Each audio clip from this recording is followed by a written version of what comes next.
Now, Property Monday continues with Switzer. Hello, I'm Paul Rickard filling in for Peter Switzer. Welcome to the program which puts you in touch with the best and brightest minds in business. On tonight's show, we'll look at the US economy and what's happening in the oil markets with Michael Knox of Morgans. Michael Wayne will give us an update on today's market action, including Acor's offer for Mantra. Joined by Medallion Financial Group's Managing Director, Michael Wayne. Michael, welcome to the program. Thanks for having me, Paul. A bit of a surprising start to see the market up 40 points almost within sort of 10 or 15 minutes of today's trade. It only finished up 29 points, but nevertheless, for a Monday, it was up. What did you make of today's market action? Look, it was pleasing. It followed up a very strong day that we had on Friday. As you point out, the leads that we got from the United States, for instance, wasn't too strong. But if you look at the ASX over the last few months, we've been a perennial underperformer. So perhaps the markets overseas, the international investors, are starting to view the ASX as a bit of a value play relative to the rest of the world. You also have to consider that the Aussie dollar's come back a little bit from around 80 cents to about sort of 78.30 now. And again, that entices those international investors to come into our market. But look, the ASX since May basically has been stuck within a range. The downside sort of 56.50, the upside sort of 58.50. At the moment, we're pretty much smack bang in the middle. So we can't get too carried away, I don't think, until we can manage to break through the top end of that range. So no popping of the champagne cork tonight. We're still stuck in this trading range as far as you're concerned? Yeah, certainly. Look, it was a good day, 2 good days in a row, but there's still a long way to go until we can pop the champagne corks. Let's talk about the banks, because they were up about returned a bit over 1% in September. They're still underperformed over the course of the year, I think mainly more through Commonwealth Bank. But how important is it for the banks in terms of being able to take this market high? Do they really need to perform? Oh, look, certainly. The financials are the biggest index weight.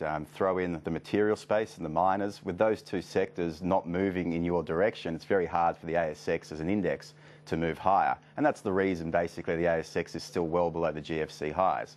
It's basically because the miners have come off their peaks substantially. So you've got to look to other sectors in the market, I think, to drive the outperformance in your portfolio. You can't be too over-reliant on two sectors, such as the banks and the miners. But if we're really going to make some headway, we're going to need to see those two sectors moving higher. In saying that, though, October is a seasonally strong period for the banks. I think historically the banks have been up fairly significantly on 80% of the occasions in October. And I think there's a couple of reasons for that. We've seen over the last couple of weeks a lot of cash flow into investors' accounts. A lot of institutions also will be chasing the dividends that the banks pay throughout November. So fingers crossed, October's another strong month this year, and we can see the index push back towards that psychological barrier of 6,000 points and hopefully break through that as we get into that Christmas rally phase. But that's still a few months off yet, so we'll just take it as it comes. And is there any bank in particular that's taking your fancy, Michael? Oh, look, I don't think you can be too cute when it comes to the banks. They're much of a muchness at this stage, I think. Commonwealth Bank reports out of cycle from the other three large Big Four banks. So the ANZ, NAB, Westpac, they'll all be paying a dividend in November. So if you're an income investor, that's probably where I'll be focusing my attention.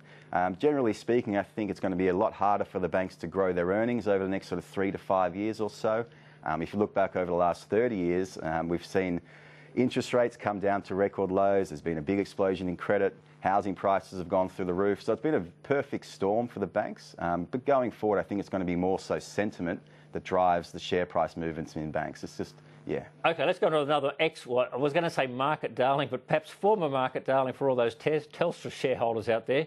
Probably the question I'm getting asked most at the moment, Michael, is Telstra around sort of 340 to 350, a buy? What's your take on Telstra, which rose, I think, 4 cents today? Yeah, look, had a little bit of a bounce back today. If you look at the chart over the last 6 months or so, even longer than that, it's terrible. They say often the trend is your friend, and in the case of Telstra at the moment, it's certainly not. I'll be looking for it to form a bit of a base before buying into the company. But in saying that, haven't been a big fan of Telstra in the past. Not racing to get into that space at the moment. There's a lot of unknown factors when it comes to Telstra. We've seen a lot of competition pick up in the NBN space, with almost a race to the bottom to try and win over customers. You've got TPG looking to build out its own mobile network, and again, that could create a price war of sorts. And I think the biggest thing for Telstra, which really hasn't been answered yet by management, is the big earnings hole that's on their balance sheet. At the moment, Telstra is receiving billions of dollars a year from the government for the rollout of the NBN. Those payments cease from 2018 onwards, and the big question is how they're going to plug that hole. Management have to go out and either make a very large-scale acquisition or a series of smaller-scale acquisitions.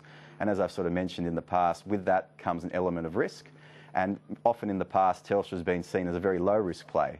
At the moment, these days, I don't think you can necessarily say that. So too many unknowns when it comes to Telstra at the moment for me. OK, moving on to some of today's action. We saw a bid for hotel and apartment operator Mantra by Accor, but the market finished below the bid price. So what do we make of this potential acquisition? Yeah, look, it's a very large-scale acquisition. Accor own a number of different hotel chains. Companies like Sofitel, for instance, is one amongst many others that elude me at the moment. But Mantra, they're a very big player domestically here in Australia with large-scale resorts, but also CBD accommodation.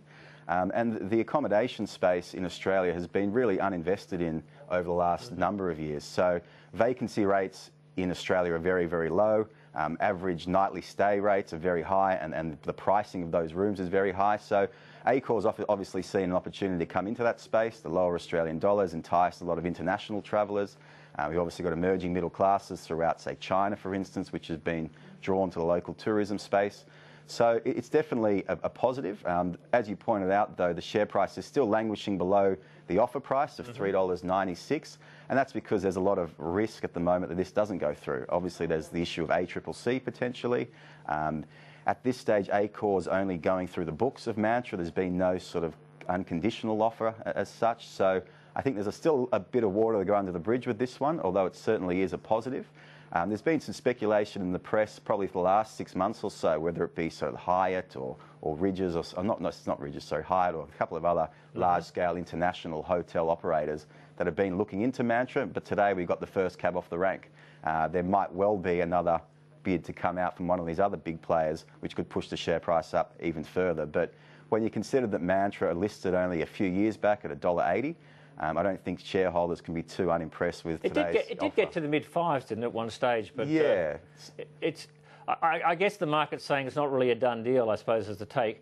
Look, just in interest of time, let me move on to Select Harvest. And they also announced that they'd received an indicative offer, I think, at about $5.85. So what did the market make of Select Harvest sort of announcement? Yes, so Select Harvest, I think, knocked back that offer. It was still enough to push the share price higher. Select Harvest is involved in almond farming. It's not a business that I'm overly familiar with, given it's just in a space that I don't like too much. Agriculture tends to be a very volatile and unpredictable space, and if you can't predict earnings with any certainty, it's very difficult to value these companies. I know going back a couple of years, there was an oversupply issue coming out of California, and that sort of pushed the almond price substantially lower and affected Select Harvest. But by and large, I think it's a positive, but the company is a very volatile space. Yeah, it's a really hard space. Investing in Australian agriculture, I think, is one of the most difficult sectors. Look, that's all we've got time for, Michael. But Michael Wayne, the Managing Director of Medallion Financial Group, thanks for joining us on Switzer.